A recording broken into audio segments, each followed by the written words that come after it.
Function போனா நல்ல பிரியாணி போட்டாங்க கம்முன்னு மனது. ஏப்பா மணி எப்படி இருக்க? நல்லா இருக்கியா? எவ்வளவு நாளா ஆச்சு பார்த்தா? திருப்பூர்ல இருந்தேன். அப்படியா?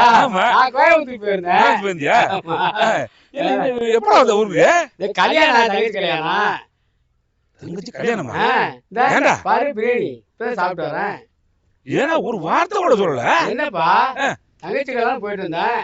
அதுதான்டா உங்க சித்தப்பா வீட்டுக்கு ஏதோ ஃபங்க்ஷன் சொன்னீங்க சொன்னியா நீங்க? ஏய் அது ஒரு வேலையா நான் மறந்துட்டேன். என்னடா நீங்க சொல்ல நீங்க? அத விடுறா, அத விட அது ஒரு வேலையா இருந்தேன். வெளிய வேலையா போயிட்டு இருந்தேன். நம்ம பசங்க வெளிய போயிட்டாங்க. நானும் மறந்துட்டேன்டா தங்கச்சி கல்யாணத்தை. என்ன இருந்தாலும் அதை செய்யலாமடா. மறந்துட்டேன்டா. நீ சொன்னியா மனசாரா? டேய் சரி அதை விடு. போன தடவை உங்க அத்தாச்சிக்கு வளகாப்போம்ல, அத ஒரு வார்த்தை சொன்னியா? அது சொல்லலாம். எனக்கு ரமேஷ் வந்தான் திருப்பூருக்கு. அங்க வந்து சொல்றான் மணி அக்கா பொண்ணுக்கு இது சடங்கு வச்சிருக்காங்க, அவங்க அன்னைக்கு வளகாப்பு வச்சிருக்காங்கன்னு சொல்லி நம்ம ஒண்ணு மண்ணா பழகணும்ல. ஆமா அத வார்த்தை சொல்லாம முடியும். சொல்லலாம்னு இருந்தேன்டா. அப்புறம் வந்து உன் மருமகளுக்கு மொட்டை போட்டாங்களே, ஆட்டுக்கு எல்லாம் வச்சீங்களே, அது எனக்கு சொல்ல. அது என்னன்னா அப்ப மலைடா. மலையா? மலை ஓவரா போச்சு. மொட்டை போடும்போது கோயிலுக்கு 4 பேர் போறாங்க, கறி எல்லாம் போடுவாங்க, சாப்பிட்டு ஜாலியா வரலாம்னு நான் ஏற்கனவே சொல்லியிருக்கேன். அடா இல்லடா. சரி இத மட்டும் ரோசம் பொத்துக்குச்சு உனக்கு. உங்க தங்கச்சி பையனுக்கு காது குத்துறீங்க, அப்ப நம்ம கூப்பிட்டியா நீ? தங்கச்சி பையன் காது குத்துருக்கா? அதுதான் சொல்லாமனு வந்தா நீ அந்த ஊர்ல இல்லையா? இதான் வெளியூர் போயிட்டியா? இங்க வரா, நீ பேச ரொம்ப தப்புடா. என்னடா ரொம்ப தப்பு. நீ வளகாப்பு போட்டதுக்கு அன்னைக்கு வந்து காது குத்துனதுக்கு மட்டன் பிரியாணி போட்டிருக்க, மட்டன் குருமா வச்சிருக்க, எல்லாம் வச்சிருக்க. அதுக்கு மட்டும் சொல்லாம நீ ஒதுக்கிட்டே நீ? அன்னைக்கு தான் நீ ஊர்ல இல்லடா, நான் என்ன பண்றது? என்னடா நீ சமாளிச்சிட்டு இருக்க நீ? இல்லடா என்ன இல்ல நொல்லடா. அது இருக்கட்டும், உன் தங்கச்சி கல்யாணத்துக்கு சொன்னியா? நான் என்ன சொல்லணும்? ஏன் சொல்லணும்? நீ உன் பையன் அண்ணன் பையனுக்கு சொல்லல, அக்கா பையனுக்கு சொல்லல, வளகாப்புக்கு சொல்லல, காதுக்கு சொல்லல, என்ன மைத்துக்கிறேன் நான் சொல்லணும்? தங்கச்சி கல்யாணம் என்ன சொல்ல? உன் உறவே எனக்கு தேவைடா, தேவையில்லை. உனக்கு உன் தம்பி கல்யாணத்துக்கு கொண்டது 500 ரூபாய் மொய் போட்டேன். எப்ப போட்ட எனக்கு பதில போட்டியா நீ? மருமகளுடைய காது குத்துக்கு ஒரு 1000 ரூபாய் நான் போட்டேன். 1001 ரூபாய் வாயில வச்சுக்கிட்டேன். அந்த மொய் வந்து அது போட்டடா. அப்ப நம்ம பழகின பழக்கவழக்கம் எவ்வளவு செஞ்சிருக்கேன் உனக்கு? 500 ரூபாய் 1001 ரூபாய் போட்டுக்கணும். அதேங்க உன் தம்பி பையனுக்கு குழந்தையா இருக்கும்போது இத முழுகிட்டானே காசை. அப்ப ஆஸ்பத்திரியில கொண்டு போய் நான் தானே 2000 ரூபாய் செலவு எடுத்தேன் காசை. தங்கச்சியுடைய மருமக இருக்கல, மருமக அவளுக்கு தோடு ஃபர்ஸ்ட் வாங்கி போட்டேன். அது எங்க?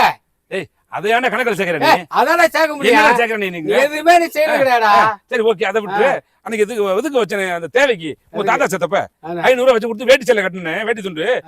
அதெல்லாம் இந்த இதுல சேர்க்கறது. சரி உங்க பெரிய பாரந்த சொன்னல, நீ வந்து போடா உன் உறவேன தேவை இல்லடா. உறவேன தேவைடா, தேவையில்லை. நீ இப்ப பேச வேண்டாம், வர வேண்டாம். நீ நல்ல ஆம்பளையா இருந்தா என் குடும்பத்து பக்கம் நீ வரக்கூடாது. நீ அப்புறம் இருக்கு வர தேவையில்லடா. நான் உன் ஊருக்கு போக மாட்டேன், நீ என் ஊருக்கு வராதடா.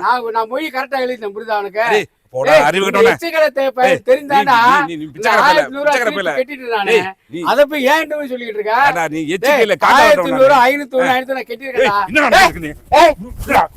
ஏண்டா என்ன நினைச்சிருக்க? நீ வரடா, நீ வரடா போடா. இல்லடா அவன் செஞ்சே நான் செஞ்சிட்டேன். அவன் வந்து ஒழுங்கா செய்யல. அவன் பக்கத்துல யாரும் சொல்ல மாட்டேங்கிறான். நான் அப்புறம் அவனை சொல்லுவேன். இவன் உறவே தேவையில்ல, ஓவரா தேவைடா. உன்னோட மோசமா நீ இதெல்லாம் இருக்குடா. நான் என் கல்யாணத்துக்கு நகை செய்ய சொன்னேன், அதை செஞ்சியா ஃபர்ஸ்ட்? செஞ்சியாடா நீ? அது அது இந்த மாதிரி பண்ற நீ. நகை வேலை ஏறி போச்சு, நகை வேலை குறையட்டும் நான் பண்ணி தரேன். ஓரவஞ்சம் பண்ணிட்டு இருக்க. நகை வேலை குறையட்டும், காசு வாங்குனியா? சரி அதுக்கு இதுக்கு என்ன சம்பந்தம்? அதெல்லாம் ரைட்டா விடுறா. எங்க ரெண்டு உங்க அப்பா பிறந்த நாளைக்கு வந்து 2200 ரூபாய் கட்டியிருக்கேன். ஒழுங்கா முறையா எனக்கு கொடுத்துட்டு போய் இல்ல விட மாட்டேன்.